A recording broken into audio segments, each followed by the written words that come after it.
Halo semuanya, selamat datang. Kenalkan, saya Sabli. Kali ini saya akan mereview sebuah buku yang berjudul Contagious: Why Things Catch On, karya Profesor Jonah Berger. Profesor Jonah ini adalah seorang expert di bidang marketing yang sudah puluhan tahun meneliti tentang viral. Kenapa sesuatu, orang, ataupun benda, ataupun produk, ataupun jasa itu bisa menjadi viral.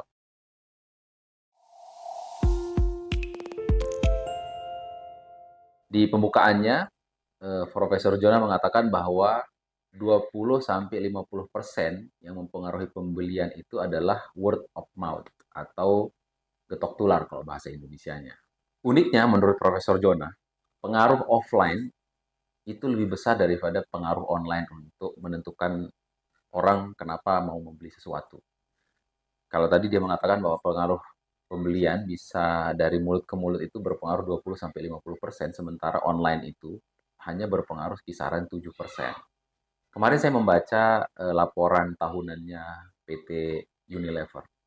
Di sana disebutkan, bisa di-search di Google, disebutkan bahwa kisaran labanya itu 39,5 triliun.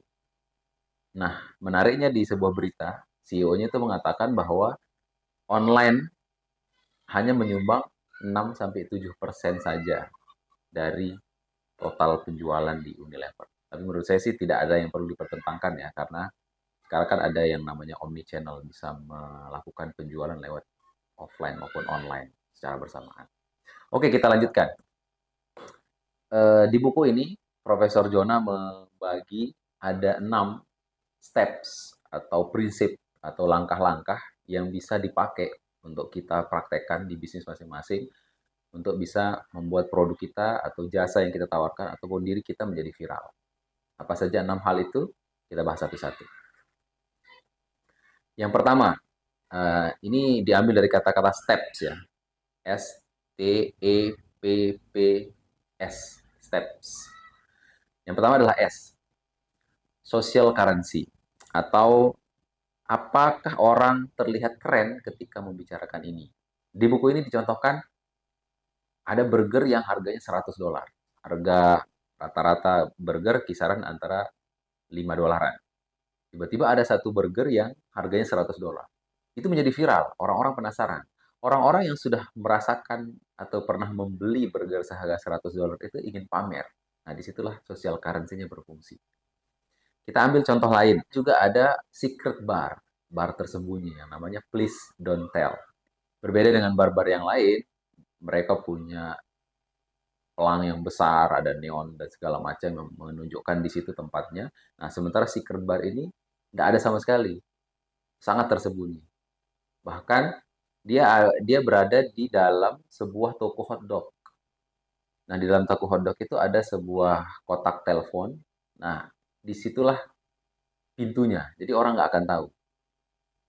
Nah, kita juga nggak bisa sembarangan untuk masuk. Kalau mau masuk harus reservasi terlebih dahulu. Nah, orang yang berhasil masuk ke sana, jadi bercerita ke orang-orang tentang pengalamannya itu. Nah, disitulah social currency-nya. Apa yang membuat orang merasa keren kalau bercerita tentang hal tersebut. Yang kedua adalah trigger. Apa yang membuat orang ingat? Nah, sesuatu itu viral ketika bisa viral kalau dia terasosiasi atau bisa dihubungkan dengan sesuatu yang lumrah atau biasa kita alami sehari-hari. Contoh misalkan kalau di buku ini dicontohkan ada KitKat. KitKat selalu dihubungkan dengan waktu break atau waktu istirahat. Nah, biasanya orang waktu istirahat dia makan atau minum kopi. Nah, kopi lalu ditemani oleh KitKat. Maka ada break, ada KitKat. Atau contoh lain misalkan Kopiko. Kalau KitKat Amerika, kalau Indonesia Kopiko. Kopiko ingin dengan tagline-nya pengganti gantinya ngopi. Nah, kita ngelihat bahwa kalau dia memasang iklan di serial-serial Korea, kita akan melihat pemerannya lagi ngantuk disodorin Kopiko sebagai gantinya ngopi. Jadi melek gitu. Nah, itu diasosiasikan. Itu bisa hal yang kedua yang menjadi prinsip dasar untuk bisa viral. Kita lanjut ke yang ketiga. Yang ketiga adalah emosi. Perasaan apa yang muncul bisa membuat sesuatu itu menjadi viral. Sebuah contoh misalkan Susan Boyle ya ikut Indonesian American Got Talent kalau nggak salah ya. Dia awalnya diragukan, udah tua, jompo gitu, tiba-tiba mau menyanyi, tapi ketika suaranya keluar, orang merasa, wow ini luar biasa. Nah, dengan perasaan itu orang menjadi berbondong-bondong untuk membagikannya. Makanya dalam waktu beberapa hari saja udah ditonton oleh jutaan orang. Contoh lainnya adalah kalau kita bisa melihat sekarang ini misalkan ada gempa atau bencana alam, itu dikampanyekan oleh lembaga-lembaga amal dengan memperlihatkan bagaimana anak yang bisa bertahan dalam reruntuhan gempa selama 11 hari. Nah, itu membangun perasaan dan itu orang cenderung walaupun mungkin dia tidak menyumbang tapi dia akan cenderung untuk membagikannya. Yang keempat, yang keempat adalah public. Apakah banyak orang yang tahu? Contohnya ini sederhana sebenarnya. Misalkan kalau kita lagi ke suatu daerah tertentu atau kita mau lagi cari makan di daerah yang belum kita kenal, maka kita akan melihat apakah warung itu ramai atau enggak.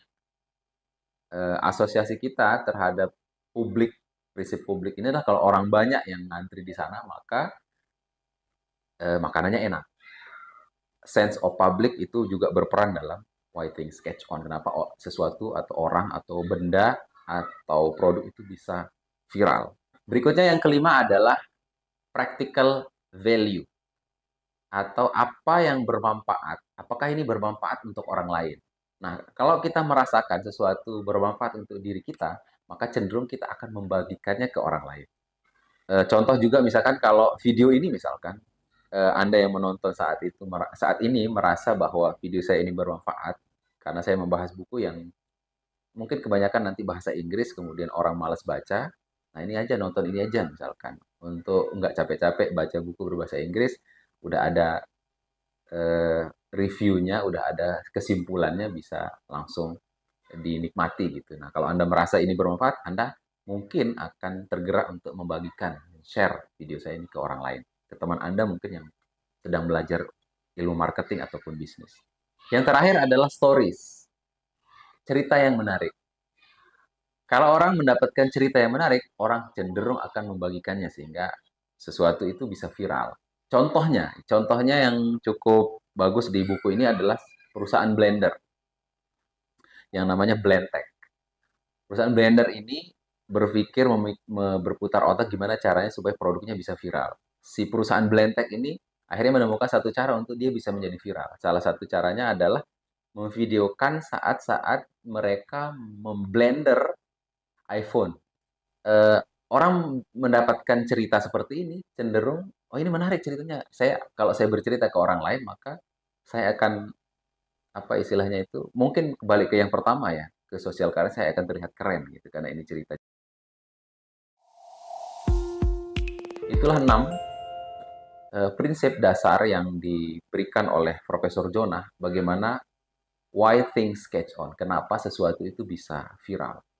Nah, mungkin itu saja sekian review buku Contagious dari saya. Boleh juga tulis di kolom komentar di bawah buku apa yang Anda mau saya review. Atau kalau Anda yang mungkin sudah pernah baca buku ini, kira-kira pelajaran apa atau pengalaman apa atau tips apa yang sangat Anda eh, senangi dalam buku ini. Bisa juga tulis komen di bawah. Terima kasih, sampai jumpa.